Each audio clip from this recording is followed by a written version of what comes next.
मी आज तुम्हासनी बदलाय गेलो, पण तुम्ही नाही बदललात. तुमच्यासाठी मला बी बदलता नाही यायचं.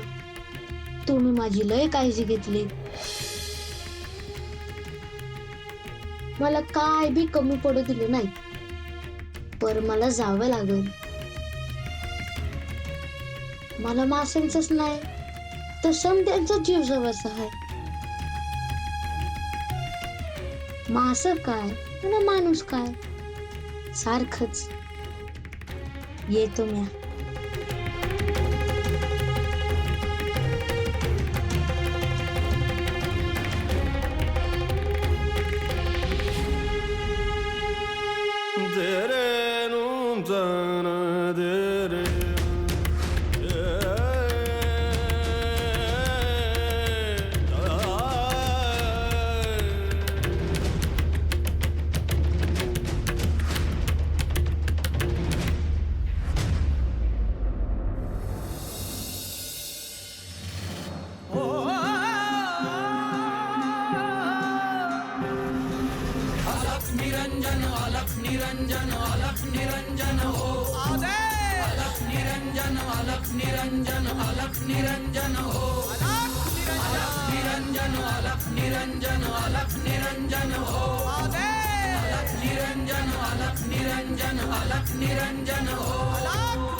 प्रत्येक जीवात असलेला आत्मा हा समान आहे. ह्याकडे जो समान दृष्टीने पाहतो तो ज्ञानी होय.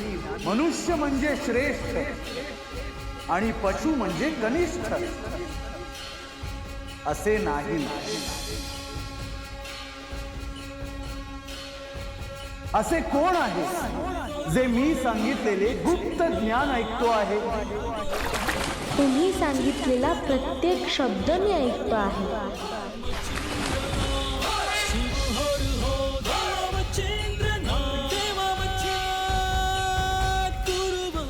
तुला एक अत्यंत महत्त्वाचे सांगायचे आहे.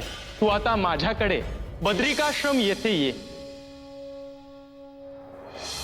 पर माझा आईबा. तुला हे ठाऊक आहे की तुझ्या स्वभावानुसार तुझ्या सभोवतालचे कोणीही बदलणार नाही आणि तू जिथे असशील तिथून निघ.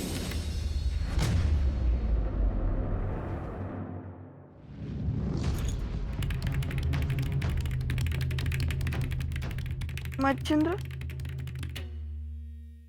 मच्छिंद्र,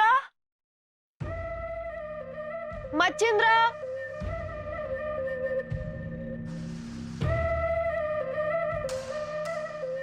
मच्छिंद्र, आओ, आओ उठा की. मच्छिंद्र, अगं काय झालं? मच्छिंद्र दिसत नाही म्हणून हाक मारते. अगं असेल घरातच देऊ, पाणी प्यायला गेलास. नाही नाही, चला आपण हुडकू त्याला. आज एकटं कुठं जात नाही त्यो. बर बर, बघतो मी.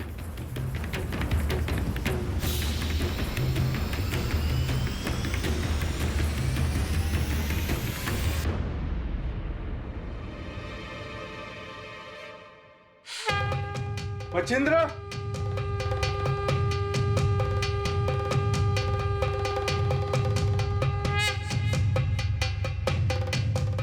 मच्छिंद्र, मच्छिंद्र,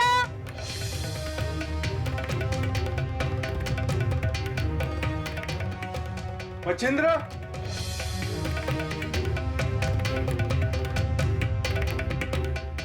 मच्छिंद्र, मच्छिंद्र, मच्छिंद्र, आवा, मच्छिंद्रला कुठे बघितलं का तुम्ही? मच्छिंद्र, मच्छिंद्र,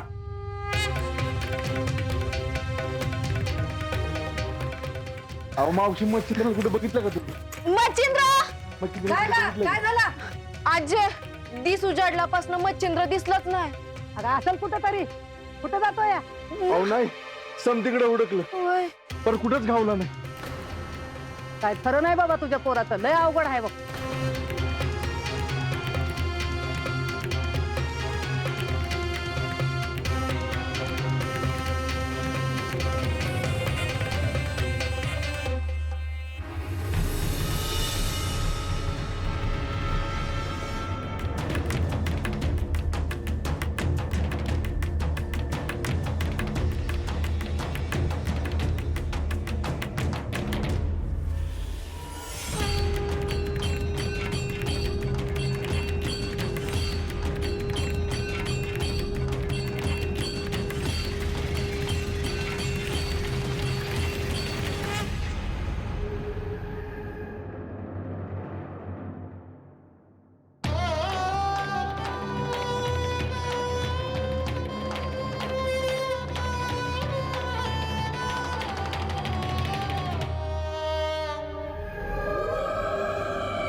या सृष्टीचे स्वतंत्र असे अस्तित्व आहे आणि मनुष्याने ते समजून घेतले पाहिजे. जीवसृष्टीची स्वतःची अशी एक शृंखला आहे आणि त्यात स्वतःच्या स्वार्थासाठी मनुष्य जर ती शृंखला तोडायला जाईल तर खूप मोठ्या विध्वंसाची सुरुवात होईल. मनुष्याने आपल्या लोभाला आवर घालायला हवा.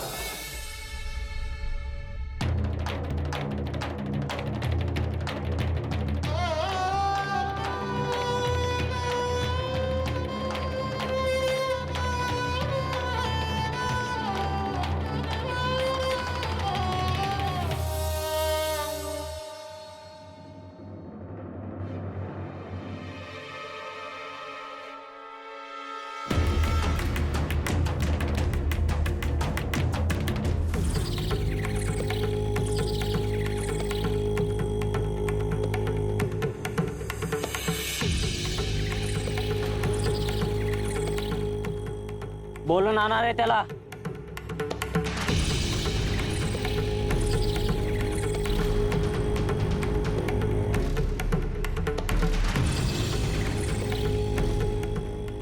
चल, तुला आमच्या गुरुनं बोलवलं आहे तुला.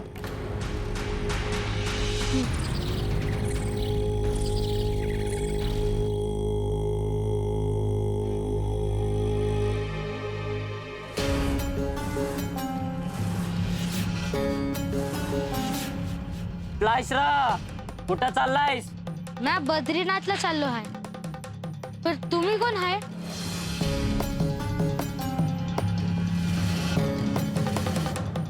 आजवर यासनी विचारलं नाही तुम्ही कोण आहात ते. आई बा कुठं आहे रे तुझं? का एकलाच चाललाय? मी एकलाच चाललो आहे. पर तुम्ही इथं काय करताय? लोकांनी बरं करतोय म्या. त्यांची इडापिडा दूर करतोय म्या. तू उभा राहा आणि बघ. बोला रे, कोणाचं काय? अव, तुम्ही दिलेला नारळ घरला ठेवला, पर होत्याचं नव्हतं झालं. पार घर धुवून नेलं चोरट्याने.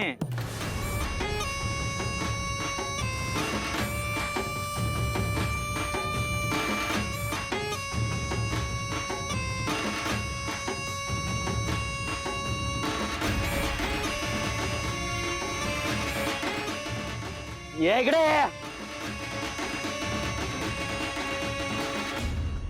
हे तुझा दुसरा नारळ आहे.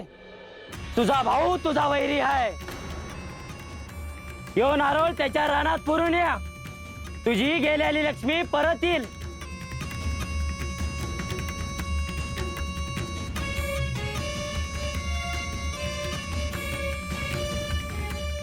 माझा एक शत्रू आहे, त्याचं नाव गाव देतो, त्याला संपून टाका. पार वाटोळ झाला पाहिजे. किती पैके देणार? सांगा तर. त्याच्यासाठी एक लहान पोर पाहिजे.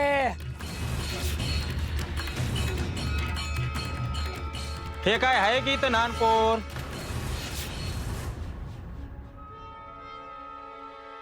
तुम्ही हात तर लावून बघा मला. धरा रे याला आणि बांधून ठेवा.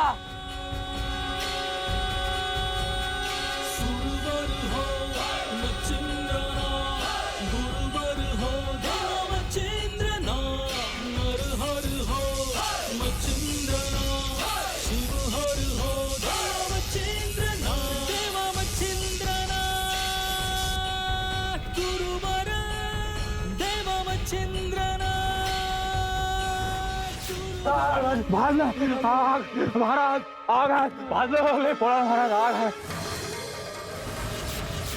म्हणजे तुला बी विद्या येते तर? तुम्ही काय म्हणता मला ते मला ठाव नाही, पण हे ठाव आहे की तुम्ही जे करताय ते चुकीचं आहे.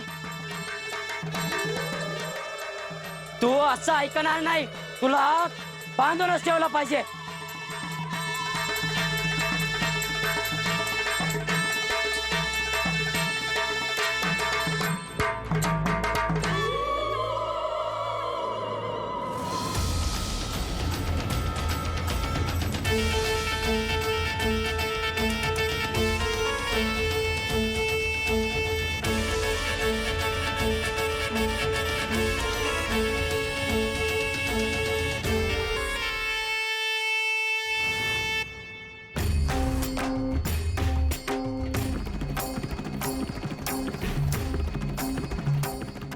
तू कोण आहे ठाव नाही मला. मला माफी दे.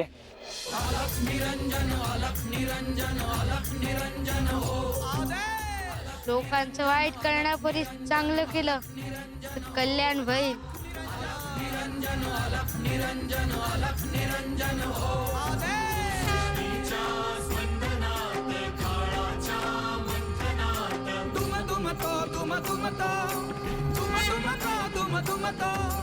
एकनाद व्याकुनी त्रिभुवन.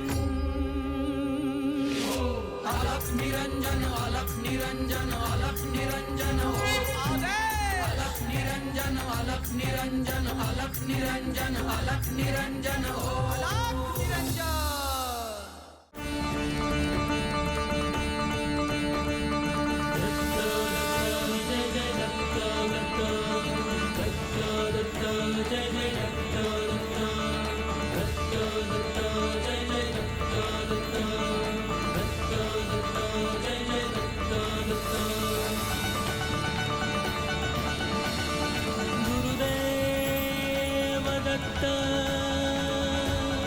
गुरुदेव दत्त, गुरुदेव दत्त. पार्वती, मच्छिंद्र कठोर तप करतो आहे. आता त्याच्यासाठी मी काहीतरी करावे अशी वेळ आली आहे. तुम्ही त्याला प्रत्यक्ष दर्शन देणं, त्याची भेट घेणं हाच त्यावरचा उपाय आहे. परंतु मी त्याला भेटण्यापेक्षा श्री दत्तगुरूंनी त्याला भेटणे अपेक्षित आहे. याचा अर्थ तुम्ही श्री दत्तगुरूंची भेट घेणार आहात तर? मच्छिंद्रला आता गुरूंची आवश्यकता आहे आणि त्याला श्री दत्तगुरूंनी दीक्षा द्यावी असा योग आलेला आहे. मच्छिंद्रचे हे कष्ट दूर करून त्याची साधना लवकरात लवकर सुरू व्हावी म्हणून तुम्ही तात्काळ श्री दत्तगुरूंची भेट घ्यावी. होय, मच्छिंद्रच्या कष्टांची परिसीमा झालेली आहे. त्याला एका कृपा छत्राखाली आणून साधनेची सुरुवात करून द्यायची आहे. आता एक नवीन अध्याय सुरू होतो आहे.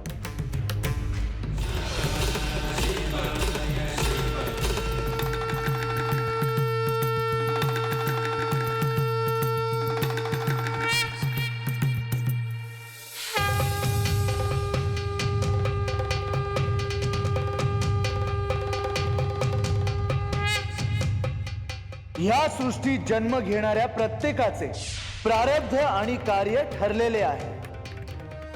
त्याचा त्याला बोध नसतो, कारण त्याच्या मनावर अज्ञानाची काजळी असते. त्याला मी कोण आहे हे समजून घ्यायचे असेल तर कठोर तपश्चर्येला पर्याय नाही.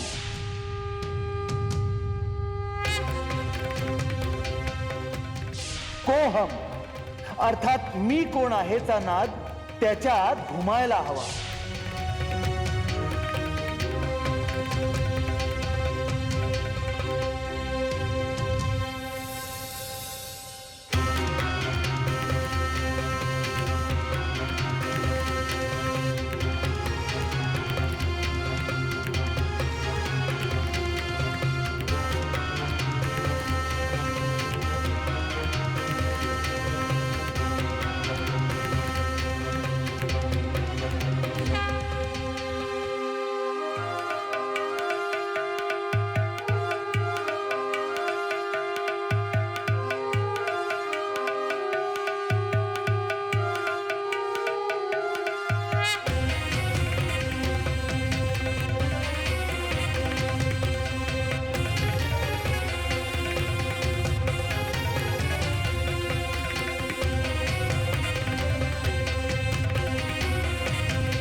मला तर पाण्याच्या अजिबात भ्या वाटत नाही.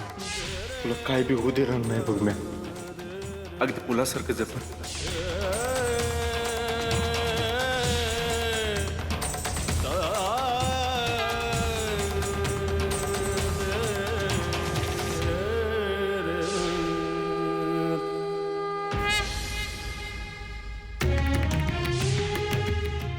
अरे असं कसं तडपडतात ये. पाण्यात असतानाच तुम्ही चांगले दिसता. मी तुम्हाला मरू देणार नाही. आज गाव देवा मोर खरं खोटं होणार म्हणजे होणारच. हे पोर बाहेरचं हाय.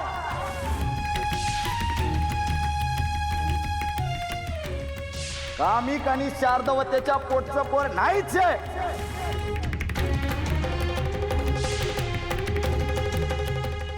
आयो तुम्ही माझे नाहीत का? बा अरे तू तरी सांग की र. तुझे नाव मच्छिंद्र ठेवले आहे कारण तुझा जन्म माशाच्या पोटी झाला आहे. तू स्वयंभू आहेस. तू अयोनी संभव आहेस. तुला माता पिता कोणी नाहीत.